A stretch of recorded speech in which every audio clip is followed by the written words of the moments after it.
ठीक है। उसके बाद हमने देखा कि मल्टी कोर प्रोसेसर क्या होते हैं। एक सिंगल चिप के ऊपर हम क्या करते हैं कि एक से ज्यादा प्रोसेसर को हम क्या कर रहे हैं, उसको कोर्स में डिवाइड कर देते हैं।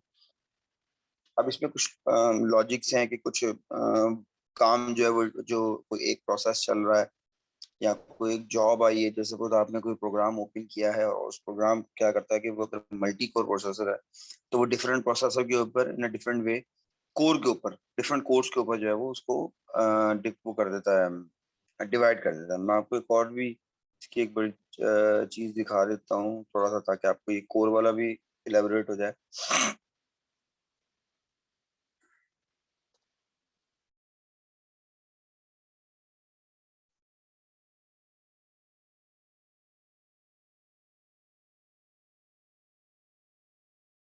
ये हमारे पास कोर की मेरे पास एक इमेज पड़ी है, थोड़ा सा इसको क्लियर देखिए। इसमें कुछ चीजें हैं, देखिए dual processor, hyper threading and dual core. So there is a difference between all of these ना, आपने अक्सर नाम सुना होगा। ठीक है। हाइपर थ्रेडिंग देखें थोड़ा सा इसमें ये है कि ये जो इमेज आपको नजर आ रही होगी, ये थोड़ी सी जो है ना वो टेक्निकली बहुत स्ट्रांग है। ठीक है, तो इसको बेहतर ये है कि इसकी उसमें हम नहीं जाते। ठीक है, हम इसको सिर्फ समझने की कोशिश करते हैं। ठीक है, देखें डुअल प्रोसेसर, हाइपर थ्रेडिंग और डुअल कोर में फर्क क्या है? अक्सर हो सकता है आपके सहनों में सवाल आ रहा है। देखें आप इसकी इन फर्दर डिटेल में ना जाएं, अगर कोई पूछना चाहता है तो पूछ सकता है अगर उसको शौक है तो। वैसे मैं जनरल ओवरव्यू देना चाह रहा हूँ कि ये देखिए, ये हमारे पास डुअल प्रोसेसर है। सबसे पहले तो आप ये चीज देखें, ये हमारे पास है डुअल प्रोसेसर, कि हर एक प्रोसेसर जो है वो उसकी अपनी अलग अलग क्या है। ये देखें, ये एक जो प्रोसेसर है हमारा, ये ये एक जो प्रोसेसर है हमारा, ये वाला, ठीक है, ये हमारा एक प्रोसेसर है। ठीक है, और ये जो है ना, ये हमारा दूसरा पूरा एक सेपरेट प्रोसेसर है। तो डुअल प्रोसेसर में या मल्टी प्रोसेसर के अंदर हमारे पास दोनों प्रोसेसर अलग अलग होते हैं लेकिन डुअल कोर के अंदर ऐसा नहीं होता। देखिए जो चिप है ना वो सेम है। देखिए यहाँ लिखा हुआ आ रहा होगा one chip, one die chip. और इसके अंदर देखिए बता रहा है कि ये अलग चिप है, ये पूरी एक अलग चिप है। ठीक है इसके अंदर देखें एक ही डाई के ऊपर डिफरेंट, एक ही उसके अंदर जो है ना वो आपके पास आर्किटेक्चर स्टेट जो है वो सेम एक ही यूज हो रही है दोनों के अंदर। और प्रोसेसर की कोर्स है, ये एक अलग कोर है, ये अलग कोर है, और ये एक ही सिंगल चिप के ऊपर काम कर रहा है। और सिस्टम बस से जब ये बात करेंगे ना, तो जब दोनों काम कंप्लीट कर लेंगे तो सिस्टम बस से बात करेंगे। लेकिन ऐसा नहीं है, यहाँ ऐसा नहीं है। डुअल प्रोसेसर में ऐसा क्यों नहीं है? डुअल प्रोसेसर में इसलिए ऐसा नहीं है क्योंकि डुअल प्रोसेसर के अंदर हर प्रोसेस जब भी कोई अपना काम कंप्लीट कर लेगा तो वो क्या करेगा, वो सिस्टम बस के ऊपर जो है वो अपना डाटा शेयर कर देगा। अच्छा, इसकी एग्जांपल हम ऐसे ले सकते हैं कि आप अगर कहीं पिकनिक पे जा रहे हैं तो आप दो अलग अलग गाड़ियां ले जाएं। जैसे वो 10 लोग हैं, 10 से ज्यादा हो गए, 8 लोग हैं, तो वो दो अलग अलग कारों में चले जाएं। तो हो सकता है कि एक जो है वो पहले पहुंच जाए और एक थोड़ा लेट पहुंचे। अगर मैं इसकी बात करूं, यानी कि अगर ये वन है हमारे पास, ठीक है, तो हो सकता है कि वन पहले पहुंच जाए और जो टू है वो थोड़ी देर के बाद पहुंचे। ठीक है, इसी तरह से रोड एक ही है, देखिए ये दैट इज रोड, रोड अगर आप उसको करें।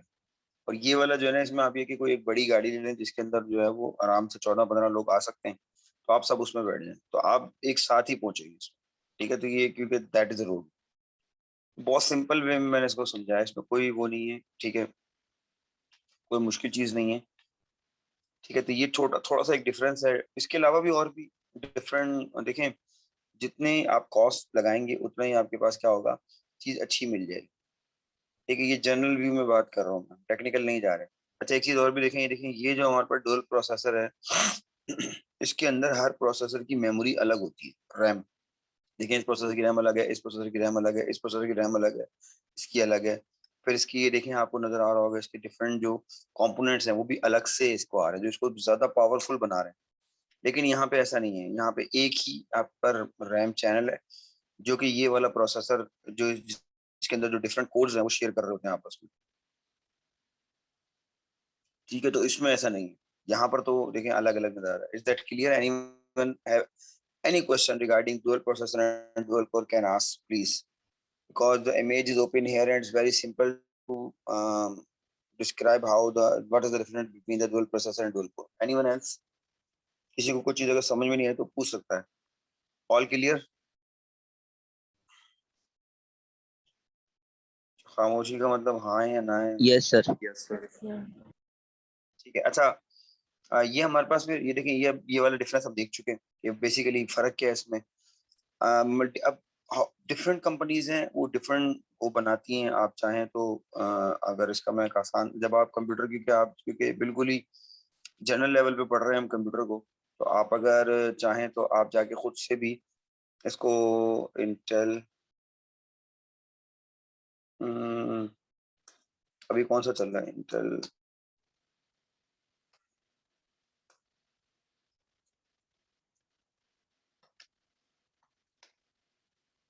i10. ठीक है, तो इंटेल कोर i10 का प्रोसेसर कोई भी ले लें.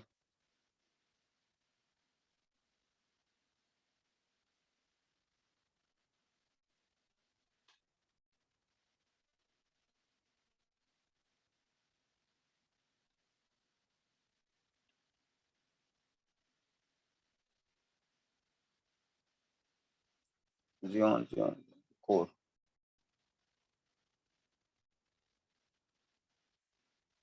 इंटेल कोर के प्रोसेसर आ गए, तो एक्स सीरीज हम i9 पे चले जाते हैं. ठीक है, ये i9 के अंदर ये कोई भी एक उठा लेते हैं. यहाँ पे जब आप देखेंगे आके, जो अभी हमने देखा कोर, सिंगल चिप के ऊपर देखें, इसने 8 कोर दिए हैं. ठीक है, तो अगर हम बात करें तो हमारे पास उसमें, जहाँ पे अभी हम देख रहे थे कि हमारे पास एक ही उसके अंदर जो है वो 2 कोर थे. अब इसके काम करते हैं, इसकी डायग्राम निकाल के मैं आपको समझाता हूँ कि 8 कोर अगर इसकी निकलती है डायग्राम, तो उससे तो मुश्किल है.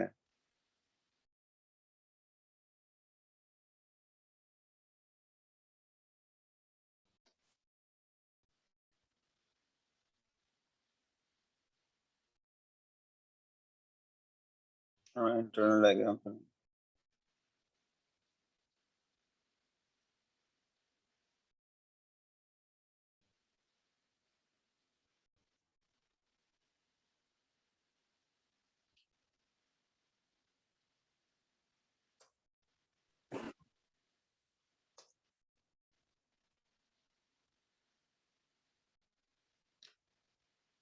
देखिए, इंटरनल इसकी डायग्राम तो नहीं है हमारे पास.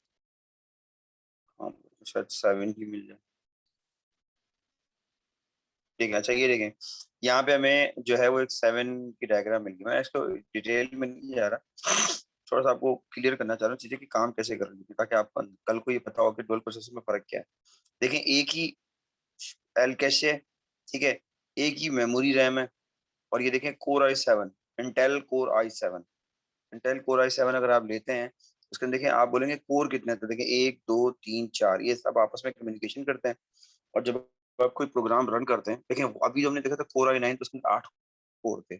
लेकिन डुअल प्रोसेसर में ऐसा नहीं होता. डुअल प्रोसेसर में क्या होगा, आपके पास ये जो एल ये शेयर्ड L3 कैश है ना, ये शेयर्ड नहीं होगी. ठीक है, ये सेपरेट होगी, तो कॉस्ट बढ़ जाएगी उसकी. लेकिन इसके अंदर ये चीजें कुछ शेयर्ड होती हैं. आप जो मोबाइल फोन लेते हैं, उसके अंदर आपने देखा होगा ऑक्टा कोर, और ये कोर वो कोर हो, एक ही प्रोसेसर है, उसके अंदर क्या होता है, आपके पास डिफरेंट कोर्स डिफाइन कर दिए गए होते हैं. अब वो जो डिफरेंट कोर वाली कहानी है ना, वो यहाँ पर आप क्लियर कर सकते हैं. देखिए, डिफरेंट कोर वाली कहानी में क्या होगा, आपके पास ALU कितने लगे हुए हैं. ठीक है, अर्थमेटिक लॉजिक यूनिट, ये रहा आपके पास कंट्रोल यूनिट. हर एक का कंट्रोल यूनिट अलग है, अर्थमेटिक लॉजिक यूनिट अलग है. या फिर उसके अंदर जो है वो एक ही अर्थमेटिक लॉजिक यूनिट है, कंट्रोल यूनिट, कंट्रोल यूनिट 2 लगे हुए हैं, या कंट्रोल यूनिट जो है वो एक लगा हुआ है. और हर कोर का जो अर्थमेटिक लॉजिक यूनिट है, तो जितनी चीजें उसमें ऐड होंगी उतनी कॉस्ट उसकी बढ़ जाएगी. तो आप क्या करते हैं कि आप जब किसी बहुत अच्छी कंपनी का मोबाइल फोन लेते हैं, या बहुत अच्छी कंपनी का मदरबोर्ड या कंपनी का डेस्कटॉप या लैपटॉप कंप्यूटर लेते हैं, तो आप देखते हैं कि वो बहुत ज्यादा अच्छा भी होता है, उसकी कॉस्ट भी ज्यादा होती है. इसी सिनेरियो में उसकी कॉस्ट ज्यादा हो रही होती है, और इसी सिनेरियो में प्रोसेसर्स की भी कॉस्ट ज्यादा हो रही होती है. लेकिन कंट्रोल यूनिट है, अर्थमेटिक लॉजिक यूनिट, फिर हमने देखा था कि हमारे पास एक प्रोसेस का साइकिल क्या है. ये किस तरह से डेटा फैच करता है प्रोसेसर, डिकोड करता है, एग्जीक्यूट करता है, स्टोर करता है. ठीक है. किसी को समझ में नहीं आया तो पूछ लें, मैं बहुत डिटेल में बता चुका हूँ। हम ओवरव्यू कर रहे हैं। Processor contains register. जी, जी। सर जनरेशन बोले बेटा। अपडेट होने से प्रोसेसर पे फर्क पड़ता है कोई? जैसे किस अभी चीज़ से? i9 की 11 जनरेशन चल रही है, तो अगर 10 जनरेशन होगी i9 की, तो उसमें क्या फर्क होगा जनरेशन से? अच्छा, i9 और i9 के बाद i10 है। i9 का मतलब है 9th जनरेशन कोर की, और अगर i10 है तो वो कोर की 10th जनरेशन है। अच्छा, इसमें फर्क ये पड़ता है कि वो इसमें इन्हेंसमेंट करते हैं। अगर आप इसका बहुत आसान सा हल मैं आपको बताता हूँ, अगर आप इसको देखना चाह रहे हैं, क्योंकि मैं इसको मोर टेक्निकल में नहीं लेके जा रहा। अगर आप देखना चाह रहे हैं तो आप एक काम करें, मैं इसको बहुत आसान हल है ये देखिए, यहाँ पे जब आप आएंगे ना, तो ये इसमें ना एक कंपेयर का ऑप्शन आता है।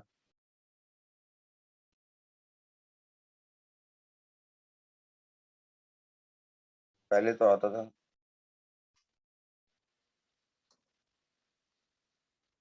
ये रहा, ऐड टू कंपेयर। ठीक है, ये मैंने कौन सा वाला लगाया है, कोई कंपेयर पे i9। तो अब मैं काम करता हूँ और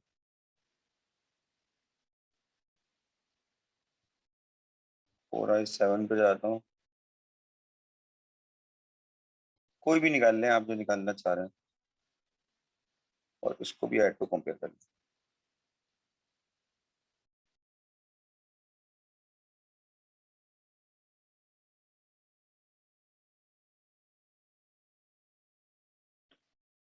ये आ गया कंपेयर में। आप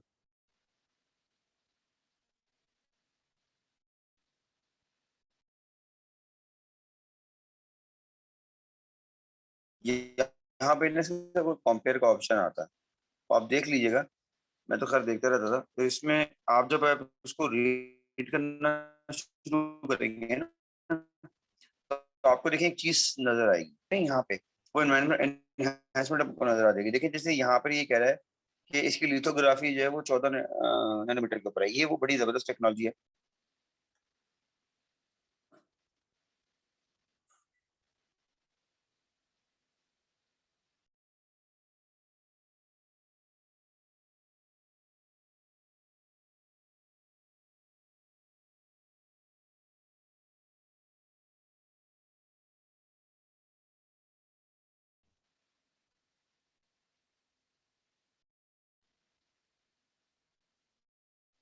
ये देखें, ये यहाँ पर भी सेम है, यहाँ पर भी सेम है।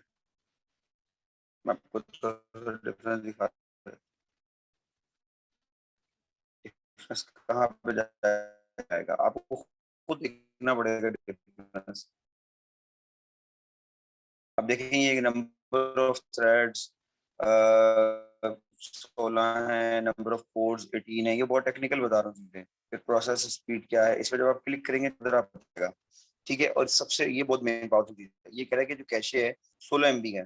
ठीक है, स्मार्ट कैशे।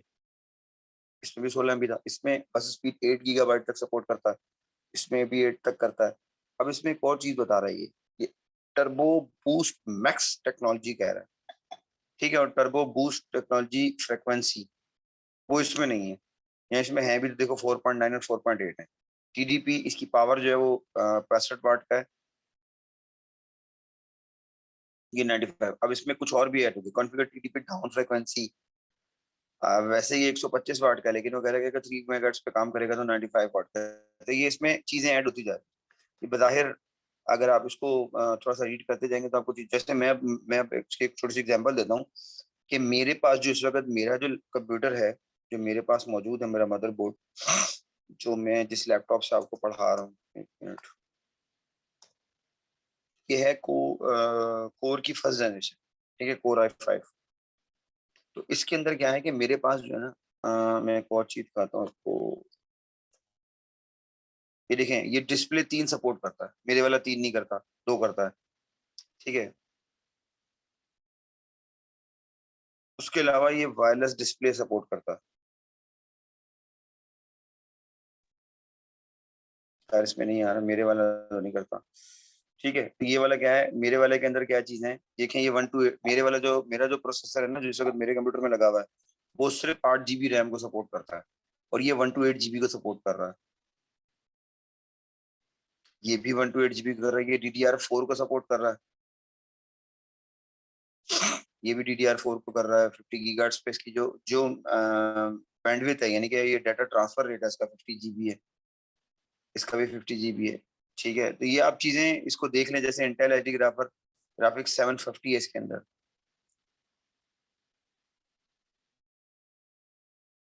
क्योंकि ग्राफिक की बात, सही सर, मतलब सर फीचर्स चेंज होते रहते हैं। प्रोसेसर मैं सिर्फ ये कंफर्म कर रहा था, प्रोसेसर की जो प्रोसेसर है वो सेम रहेगा। प्रोसेसर देखें उसमें बहुत सी चीजें आती, देखें जैसे मटेरियल डे बाय डे जो है वो इनहेंस हो रहा है, तो हो सकता है कि इसका जो मटेरियल है वो इससे कॉस्टली हो, Core i7 से। ठीक है, हो सकता है कि ये जो Core i9 का, ये देखें, ये मैंने टेक्निकल शीट अभी नहीं पढ़ी इसकी, आप चाहें अगर पढ़ना चाहें तो पढ़ सकते हैं। तो उसमें वो हो सकता है कि उसका जो मटेरियल यूज हुआ है वो मटेरियल लेस हीटेबल हो, जो लेस हीट होगा तो मोर पावरफुल होगा। अगर आप लोग बाइक चलाते हैं तो आप देखते हैं मोस्टली चीजें, कंप्यूटर या दूसरी चीजें हीट होने के बाद स्लो डाउन हो जाती है। ठीक है, लैपटॉप डेस्कटॉप, ये जब हीट बढ़ती है तो आपने देखा होगा एटीएम मशीन में जब आप जाते हैं तो वहाँ पे एयर कंडीशन लगे हुए होते हैं। वो एटीएम मशीन में एयर कंडीशन क्यों लगा होता है कि अगर वहाँ पे हीट ज्यादा डेवलप हो जाएगी तो एटीएम मशीन जो है वो स्लो डाउन होना शुरू हो जाएगी, इसलिए उसको ठंडा रखने के लिए एटीएम, तो जितना आप ऐसा मटेरियल यूज करें, या उसकी कोई ऐसी टेक्नोलॉजी आ गई या कोई ऐसी हीट सिंक नहीं उसके साथ ऐसी अटैच हो गई जिसकी जरूरत से उसकी जो है वो क्या हुआ, उसकी जो हीट है उसको कम किया उन्होंने, उससे क्या होगा, उसकी परफॉर्मेंस बढ़ जाएगी। तो उससे ये इस तरह के डिफरेंट चीजें हैं, आपके डिफरेंट फायदे हैं बहुत कुछ। अगर आप इसको पढ़ना शुरू करेंगे, ये तो इसकी छोटी सी, जैसे ग्राफिक सपोर्ट है, इसके अंदर देखें डायरेक्ट एक्स है, ओपन जीएल के न्यू फीचर्स हैं, इस पे आप गेमिंग अच्छी कर सकते हैं, ये और भी बहुत सारी चीजें जो सपोर्ट करती हैं। ठीक है, ये और इसके अलावा इसके साथ जो है वो आपके पास स्केलेबिलिटी है आपके पास, और पीसीआई कार्ड्स वगैरह, जो कार्ड हमारे पास ग्राफिक कार्ड या वीडियो कार्ड या साउंड कार्ड वगैरह लगते हैं, ये सब चीजें इसके अंदर देखें सपोर्ट हो सकती हैं। ठीक है, बहुत कुछ है। ठीक है, तो वो देखना पड़ेगा आपको, आपको अकॉर्डिंगली थोड़े बहुत के नॉलेज की, आपको पुराना अगर कोई बेच के नया ले रहे हैं या पुराना वाला आप खत्म करके नया ले रहे हैं, तो उसमें फिर आपको डिफरेंस करना पड़ेगा कि भाई जो मैं ले रहा हूँ उसमें क्या फायदा हो रहा है मुझे। अच्छा, उसके बाद हमने ये देखा था फैच, एग्जीक्यूट और डिकोड। उसके बाद हमने प्रोसेसर की सिस्टम क्लॉक देखी थी कि जो गीगाहर्ट्ज जो हमारे पास आ रहा होता है, बेसिकली क्या है, हमारे पास सिस्टम की क्लॉक है। फिर हमने देखा कि प्रोसेसर एएमडी बनाता है, इंटेल भी बनाता है, ये बड़े जायंट हैं पाक दुनिया में, इंटेल एंड एएमडी। उसके बाद हमारे पास एक प्रोसेसर की चिप है, ठीक है, वो जनरेट करता है दैट कुड है cause the chip malfunction और fail, heat sink, liquid cooling या टेक्नोलॉजी। देखिए ये बड़ी बड़ी बात है। अगर आप में से कभी किसी को ये वास्ता पड़ा हो गया आपकी हीट सिंक खराब हुई, तो आपको ये पता होगा कि आपका प्रोसेसर काम नहीं करता। ठीक है, तो इसमें भी ऐसा नहीं है कि सिर्फ प्रोसेसर में, इसकी हीट सिंक्स में भी टेक वो आ सकता है, एनहांसमेंट आ सकती है। फिर क्लाउड कंप्यूटिंग हमने देखा था कि ओवर द, ये देखें, एक कंप्यूटर वो है, ये लैपटॉप, ये कंप्यूटर वो है जो मेरे पास फिजिकली अवेलेबल है, जो एक्सेसिबल है। एक कंप्यूटर ऐसा है जो ओवर द क्लाउड इंटरनेट के ऊपर कहीं पड़ा हुआ है, और वो मुझे नहीं पता कहाँ पड़ा हुआ है, लेकिन मैं उसको जो क्या कर सकता हूँ, क्लाउड कंप्यूटिंग के थ्रू उस कंप्यूटर को एक्सेस कर सकता हूँ। जिसकी मैंने अभी भी, इस वक्त भी हम लोग ओवर द क्लाउड कंप्यूटिंग काम कर रहे हैं। कैसे? क्योंकि बीच में जूम का सर्वर इन्वॉल्व है, मेरे पास है रिकॉर्डिंग, जूम सर्वर पे जा रही है और वो आपके पास आपके पास जा रही है, तो बीच में वो कहीं मौजूद है, हमें नहीं पता कहाँ पर है जूम का सर्वर। हम तो ओवर द इंटरनेट एक दूसरे से कनेक्टेड है। ठीक है, इवन के मुझे ये भी नहीं पता कि इस वक्त अनुषा या असद अब्बास या अनार हारून या फारूक अहमद ये कहाँ पे मौजूद हैं। ठीक है, तो हम क्या कर रहे हैं, हम ओवर द इंटरनेट बात कर रहे हैं। क्लाउड कंप्यूटिंग में ये क्लाउड से बना दिए कि ओवर द इंटरनेट कहीं पर भी मौजूद हो सकते हैं। फिर डाटा रिप्रेजेंटेशन बताई थी मैंने, दो तरह की होती है, एनालॉग एक डिजिटल है। एनालॉग तो हमारे पास जो है वो जो हमारे पास इलेक्ट्रिकल के अंदर, जो हमारे पास ये वायर्स के अंदर जो हमारे डाटा फ्लो करता है, या स्पीकर से जो साउंड आती है जो मैं बोल रहा हूँ, ये क्या है आपके पास, ये एनालॉग है। और डिजिटल में मैंने बताया था कि वो सिंपल 1 और 0 के फॉर्मेट में होता है, जिसको बाइनरी सिस्टम कहते हैं, बिट्स या बाइट्स के ऊपर हमने बात की थी। ठीक है, on end of, electronic charge या इलेक्ट्रॉनिक स्टेट। ठीक है, थोड़ा सा ओवरव्यू हो गया होगा आपको। फिर हमने ये कहा था कि एक डाटा जो है वो किस तरह से फ्लो करता है और आपकी स्क्रीन तक जो है वो विजिबल होता है। ठीक है, कोई भी डाटा, यानी कि एक अगर मैं टी लिखता हूँ तो वो टी कन्वर्ट होकर आपके पास इस पे कैसे आता है। ठीक है, ये हमने इसके ऊपर बात की थी। अगर मैं शिफ्ट टी प्रेस करता हूँ तो ये शिफ्ट टी मेरे पास यहाँ पर ये जो टी नजर कैसे आ रहा है। फिर मैंने मेमोरी, हमने अब हमारे पास है मेमोरी, हम इसको खत्म कर लेते हैं आज। मेमोरी में क्या था कि हमारे पास एक इलेक्ट्रॉनिक कंपोनेंट है जो कि क्या करता है, स्टोर करता है instruction waiting to be executed by processor. जो भी डेटा जरूरत होती है किसी भी इंस्ट्रक्शन को, and the result of processing the data store three basic categories है: operating system and other programs, applications, data being processed and the resulting information. देखें बहुत आसान अल्फाज में समझा देता हूँ, इसको छोड़ो। देखें एक चीज है, अगर मैं आपसे ये कहूँ, बहुत आसान से बता रहा हूँ, अगर मैं आपसे कहूँ, जस्ट सपोज मैं ही मिसाल लेता हूँ, मैं अगर मुझे अपने घर से जो हमारे इंडस्ट्री जो ऑफिस का हब है, एग्जाम्पल टावर, यहाँ चले सदर की बात कर लेते हैं, क्योंकि वो मेन हमारे पूरे कराची का जो है मेन सेंटर है सदर। तो अगर मैं सदर जाना चाहता हूँ तो मैं कैसे जाऊँगा? देखें इंस्ट्रक्शन आई कि मैं सदर जाना चाहता हूँ, अब सदर का रास्ता मेरे पास कहाँ से आया? तो फौरन से देखें, जैसी आप सबने भी सोचा ना फौरन से सदर जाना है, मैं सबको ये कहता हूँ कि अगर आपने अपने अपने घर से सदर जाना है, जो सदर में रहता है उनको छोड़ के, या अगर मुझे सदर जाना है, तो आपके जहन में फौरन उसका रास्ता आने लग जाएगा। तो क्या होगा, स्टोर करेगा instruction waiting to be executed. तो आपके जहन में आके कि हाँ मुझे सदर जाना है, तो अब आपका दिमाग या प्रोसेसर क्या करेगा, इस सदर के जितना भी रास्ता है उसको क्या करेगा, क्लेरिफाई करना शुरू कर देगा। तो वो आपके पास लोड डाटा क्या होगा, लोड हो जाएगा। तो data need bye those instruction and the result of processing the data. तो वो जो डाटा है वो आपके पास लोड होना, देखें मेमोरी में कहीं पड़ा हुआ है आपकी, वो मेमोरी है आपकी डंप मेमोरी, जिसको हम हार्ड ड्राइव कहते हैं। तो हार्ड ड्राइव डंप मेमोरी है, सेकेंडरी स्टोरेज है, नॉन वॉलेटाइल है, उसके अंदर डाटा पड़ा हुआ है आपके पास। जैसे ही आप इन्हें कोई प्रोग्राम रन करना होता है प्रोसेसर को, तो प्रोसेसर क्या करता है कि वो डाटा उठा के मेमोरी के ऊपर लोड करता है और फिर उसको क्या करता है, रन कर देता है। ठीक है, स्टोर थ्री बेसिक कैटेगरीज है हमारे पास। यहाँ तो हम हमारे पास जो डाटा है वो या तो ऑपरेटिंग सिस्टम का, या फिर प्रोग्राम्स का होता है, या एप्लीकेशन का होता है, या फिर वो कह रहे हैं कि data being process and the resulting information. यहाँ फिर जो डाटा प्रोसेस हो चुका है और उसके बाद जो रिजल्ट निकल कर आया है, उसको क्या करता है कि वो इन्फॉर्मेशन को स्टोर कर देता है कहाँ पर, आपके सिस्टम के अंदर। जैसे अगर आप देखें, आपने वर्ड पे काम कर रहे होते हैं, एक्सेल पे काम कर रहे होते हैं, तो जब तक आप वर्ड एक्सेल के ऊपर को कंट्रोल एस नहीं कर देना, तो वो सेव नहीं होता, वरना वो मेमोरी पे पड़ा रहता है। तो मेमोरी से वो डाटा उठा के क्या करता है कि आपके हार्ड ड्राइव के अंदर स्टोर कर रहा होता है। फिर मेमोरी के अंदर वो बता रहा है कि हमारे पास इस जगह का एक एड्रेस होता है जहाँ पे स्टोर डाटा पड़ा हुआ है।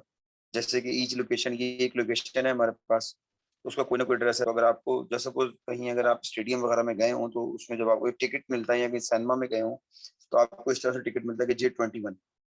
तो J20 क्या होगा, वो कह रहे हैं कि एमपीटी आप वहां जाके बैठ सकते हैं। तो ये देखिए J20 पे जाके आपने बैठ गए। फिर मेमोरी साइज के अंदर कॉमनली मेजर्ड इन गीगाबाइट या टेराबाइट में होता है हमारे पास डाटा। ठीक है, तो आप इसको 1000 से मल्टीप्लाई करते जाए, जो एक बिट है हमारा, देखिए सबसे पहले हम बता चुके हैं कि एक बिट जो है वो हमारा उसके अंदर कितने, सॉरी एक बाइट के अंदर हमारे पास कितने होते हैं, 8 बिट्स होते हैं। तो अब एक बाइट बन गया ना अब आपका, उससे जो है ना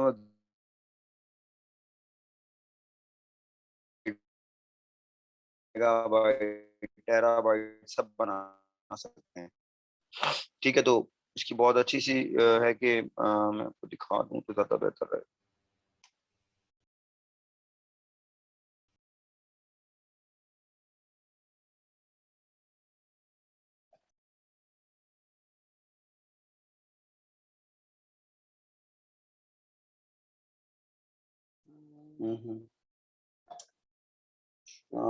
conversion conversion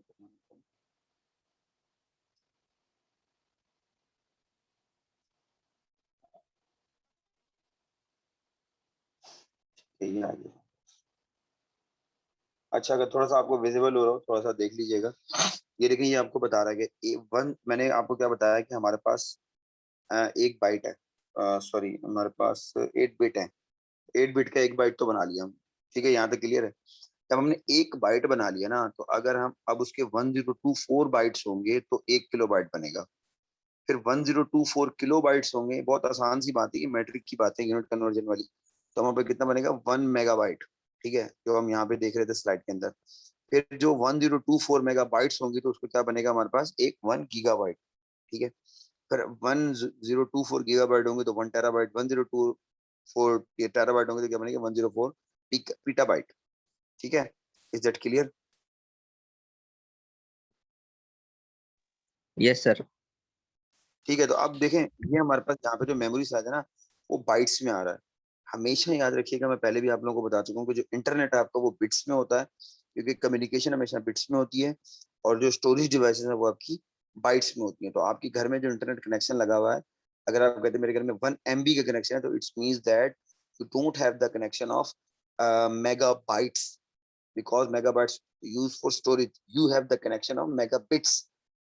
These megabits convert in a storage, when you are using in as a storage, so it will be converted to the megabyte. तो अगर आपके पास 1 मेगाबिट है, तो आप उसको आसानी से 1024 पे कन्वर्ट कर ले। मैं इधर ही कर लेता हूँ, यहाँ तक ये नजर तो आ रहा होगा आपको। हम इधर ही कर लेते हैं कैलकुलेटर, गूगल के निकाल लेते हैं। गूगल ने तो कैलकुलेटर भी दिया हुआ है भाई, गूगल ने सारे काम कर दिए हैं, लेकिन गूगल ही करेगा सारे काम, सारी शहरी भी बना के देगा मुझे लग रहा है। अच्छा,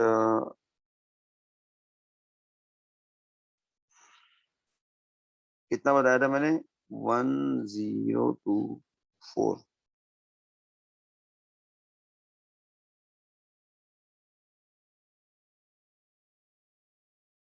ठीक है, तो आप देखें ये असल में मेगा बिट्स हैं, मेगा बाइट नहीं है। तो आपके घर में अगर एक 1024 बिट्स का इंटरनेट कनेक्शन लगा हुआ है, अब तो खैर सबके घर में 2 MB 4 MB तो होगा ही होगा। मेरे घर में भी तकरीबन, तो आम यूज करता हूँ, तो मेरे पास तो 3 MB 2 MB मेरा काम हो जाता है, मुझे तो इससे ज्यादा की जरूरत नहीं है। तो उसमें देखें मेरे पास 2 MB लगा हुआ है, तो मेरे घर में जो स्पीड आती होगी ना, जो स्टोरेज स्पीड आती होगी, जब मैं कोई कोई मूवी डाउनलोड कर रहा हूँ या कोई सॉन्ग डाउनलोड कर रहा हूँ, मेरे घर में तो भाई ज्यादा लगा हुआ है यार, तो मैं 2048 कर देता हूँ। सर वो तो डाउनलोडिंग स्पीड आती होगी ना फिर, जब हाँ, डाउनलोड करता हूँ तो। मतलब वो डाउनलोडिंग स्पीड क्या होती है?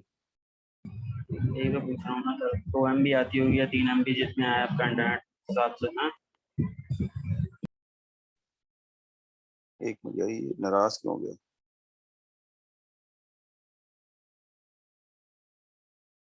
जब मेरे घर में ये लगा हुआ है, तो मैं आपको डाउनलोडिंग स्पीड बता रहा हूँ आपको। जी सर ठीक है। तो देखें, that is not the downloading speed. Downloading speed आपकी यही है, 2048 ही है, लेकिन ये क्या है, मेगाबिट्स में। ठीक है, और ये जो है ये स्टोरेज है, ये मैं आपको बताना चाह रहा हूँ, ये कम्युनिकेशन है आपके घर में जो लगा हुआ है, और ये जो है ना, ये आपका स्टोरेज है। यानी कि जो आपकी इंटरनेट कनेक्शन से जो डाटा ट्रेवल करके आ रहा है वो मेगा बिट्स में आ रहा है, लेकिन जब आपकी सिस्टम में आके स्टोर हो रहा है तो वो बाइट्स में हो रहा है। तो जब बाइट्स में हो रहा है तो वो 256 बाइट्स बनते हैं। ठीक है, तो वो ये बता रहा है बेसिकली कि आपके पास जो डाटा स्टोर हो रहा है वो बाइट्स में हो रहा है। तो आप कभी भी देखिए कि जब आपके पास कोई भी फाइल जब सेव हो रही होती है, तो वो बाइट्स में कर रहा होता है, इसीलिए कर रहा होता है। Is that clear? ठीक है, तो अब हमारे पास वो कह रहा है कि मेमोरी हमारे पास दो तरह की होती है, कि वोलेटाइल मेमोरी, एक नॉन वोलेटाइल मेमोरी। तो ये कह रहे हैं computer and mobile devices contain two types. तो फिर क्या लूजेस इट्स, ये बस ये वोलेटाइल में है कि लाइट चली जाएगी तो गया, और नॉन वोलेटाइल में कि हमारे पास जब लाइट ना भी हो तो भी जो है ना हमारा पास स्टोरेज जो है ना वो सेव रहेगा। तो इसमें CD रोम, हार्ड ड्राइव, फ्लैश मेमोरी वगैरह आपके पास जो कार्ड लगे हैं वो सब आते हैं। और वो वोलेटाइल मेमोरी के अंदर हमारे पास ऐसा नहीं है कि इसमें कुछ भी स्टोर नहीं होता। ठीक है, फिर मेमोरी थी हमारे पास, आई थिंक सो कि हम इसको देख चुके हैं शायद। ठीक है, मेमोरी थी हमारे पास कि पहले हार्ड ड्राइव से डाटा उठा के रैम पे आता है, रैम से कंप्यूटर पे जाता है। फिर हमारे पास हार्ड ड्राइव से डाटा उठाता है, अगर जैसे जैसे उसका ऑपरेटिंग सिस्टम की जितनी इंस्ट्रक्शन, जब आप कंप्यूटर ऑन करते हैं तो आपके पास देखें, आप बोल रहे हो रैम पे तो कुछ पड़ा ही नहीं होता। तो नॉर्मली जब आप पावर का बटन ऑन करते हैं ना किसी भी कंप्यूटर का, तो पावर का बटन ऑन करते ही आपके पास जो असल में जो ऑपरेटिंग सिस्टम जो पड़ा हुआ है ना, वो हार्ड ड्राइव पे पड़ा हुआ है। तो वो जो ऑपरेटिंग सिस्टम आप हार्ड ड्राइव पे पड़ा हुआ है वो उठा के रैम पे लोड होता है। रैम क्योंकि फास्टेस्ट है, और प्रोसेसर यहाँ से डाटा जो उठा के उसके ऊपर फास्ट प्रोसेसिंग कर सकता है, इसलिए रैम पे डाला जा रहा है। ठीक है, हार्ड ड्राइव से अगर हम प्रोसेसर को डायरेक्ट कम्युनिकेट करवा दें तो हमारे पास जो चीजें हैं वो बड़ी स्लो स्लो चलती हुई नजर आएंगी। Just this is a difference. ठीक है, अच्छा फिर दूसरों में क्या करते हैं, अगर मैंने एक ब्राउजर ओपन करना है, तो वो ब्राउजर भी देखें, पड़ा हुआ ब्राउजर हार्ड ड्राइव में ही होता है, वहां से उठा के रैम पे लोड होता है, फिर आपको से यहाँ पे आउटपुट आ जाता है। फिर आपने कोई एप्लीकेशन अगर ओपन करनी है तो वो भी हार्ड ड्राइव से उठा के रैम पे लोड करता है, फिर नजर आ जाता है। फिर आपने आखिर में कोई अगर रिमूव करनी है तो वो देखें, जब आप इसको बंद करते हैं तो वो रैम से रिमूव हो जाता है। ठीक है, सो सिंपल। फिर हमारे पास दो तरह की रैम है, एक हमारे पास है दो तरह की कॉमन टाइप है, एक होती है डायनामिक रैम होती है, एक हमारे पास static RAM. Dynamic RAM D RAM है, और स्टैटिक रैम जो है वो हमारे पास एस रैम कहलाती है। ठीक है, अब इसमें ये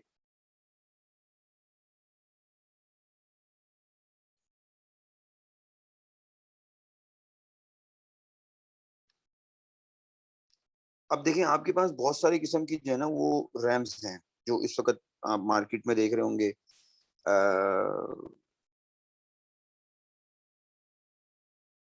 ठीक है, अब देखें मार्केट में आप जाते हैं ना तो आप असल में आप देखते हैं उस पर लिखा होता है SD रैम, अक्सर आपने देखा होगा। ठीक है, तो SD रैम क्या होती है? Synchronous dynamic RAM. उसमें ये कह रहे हैं कि ये सिंक्रोनाइज्ड होता है to the system clock much faster than dynamic RAM. ठीक है, डायनामिक रैम से ज्यादा सिंक्रोनाइज का मतलब ये है कि जो आपके प्रोसेसर की जो क्लॉक है उसके अकॉर्डिंगली जो है ना वो काम कर रही है। जिस जिस स्पीड पे processor data read and right करेगा ना उसके बिल्कुल अकॉर्डिंगली वो रीड एंड राइट करेगी उसकी क्लॉक, जैसे हम पीछे मेगाहर्ट्ज पढ़ कर आए थे। फिर जो आपके पास DDR है, देखें ये तो थी पुरानी SD रैम, मेरे दौर में आती होगी क्योंकि मैं पुराना हूँ, आप तो नए हैं अभी। तो हमारे दौर में SD रैम आती थी, जब Pentium 1 Pentium 2 की बातें थी तो उस वक्त SD रैम आती थी। फिर बाद में DDR आई। DDR में क्या होता है कि double data rate SD RAM होता है, यानी कि ट्रांसफर डाटा ट्वाइस। इसमें तो सिंगल टाइम था, इसमें क्या होता है इसमें 2 दफा करता है instead of once for each clock cycle.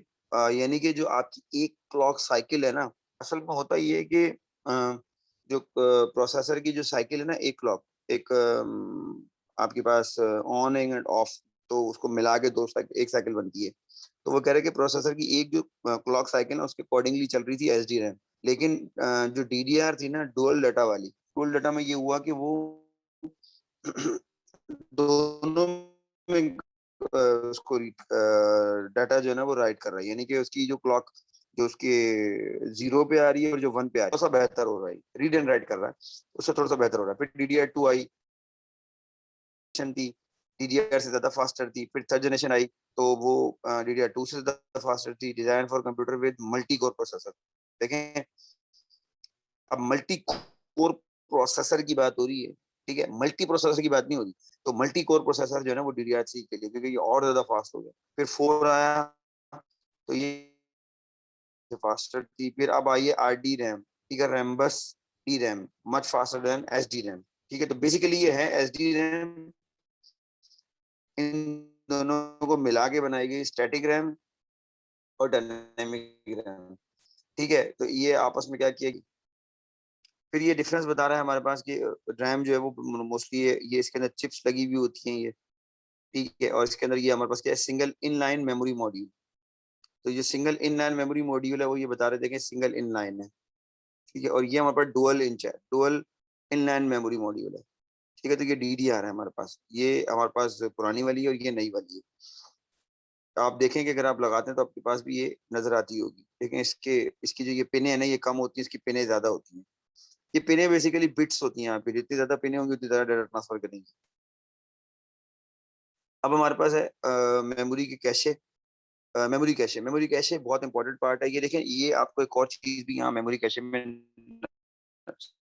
समझ में आएगी कि जो हमारे पास कोर मल्टी कोर प्रोसेसर है और जो हमारे पास मल्टी प्रोसेसर है, उसमें ही हमारे पास जो तो processor of the computer because it stores frequently used instruction and data. देखें पहले मैं बता चुका कि हमारा जो प्रोसेसर ना वो ज्यादा रैम है, फिर उसके बाद ये कैशे है, ये फास्ट की बात कर रहा हूँ, यानी कि slow to hard more slower, RAM faster than the hard drive, then cache is the most faster than the RAM. फिर कैशे के अंदर भी लेवल है, L2 L3। ठीक है, तो जितना प्रोसेसर के नजदीक होगा उतना ही वो कैशे जो है ना वो फास्ट स्टोरेज डिवाइस होगी, और जितना ही वो कैशे जो है वो प्रोसेसर से दूर होगा उतना ही वो स्लो स्टोरेज डिवाइस होगी। जैसे सपोज देखें ये हमारे पास एक प्रोसेसर चिप है, इसके अंदर L1 कैशे लगा हुआ है, part of processor, L2 cache part of processor, but L3 ये सेपरेट चिप है between processor and RAM. RAM और प्रोसेसर के बीच में एक L3 कैशे आती है। अब देखें ये कह रहे हैं कि सबसे जो L1 कैशे है ना, जो लेवल 1 की कैशे है जो प्रोसेसर के बिल्कुल सबसे नियरेस्ट है, this is the fastest one, then slower access than L1। तो L1 से जिसका स्लोअर एक्सेस है वो L2 का है, और उससे भी जिसका स्लोअर एक्सेस है वो L3 का है, और L3 से भी स्लोअर एक्सेस जो है वो रैम का है। ठीक है, लेकिन प्रोसेसर हमारा बहुत फास्ट है। जितनी भी इंस्ट्रक्शन जो कंटिन्यूअसली बार बार यूज होनी होती हैं, या ऐसी ऑपरेटिंग सिस्टम की इंस्ट्रक्शंस हैं जो कि समटाइम ये कि लोड ही रहनी है आपको, तो वो हमेशा L1 में रहती हैं, ताकि हमारा सिस्टम जो है ना फास्टली जो है वो परफॉर्मेंस कर सके या परफॉर्म कर सके। ठीक है, thank you so much class.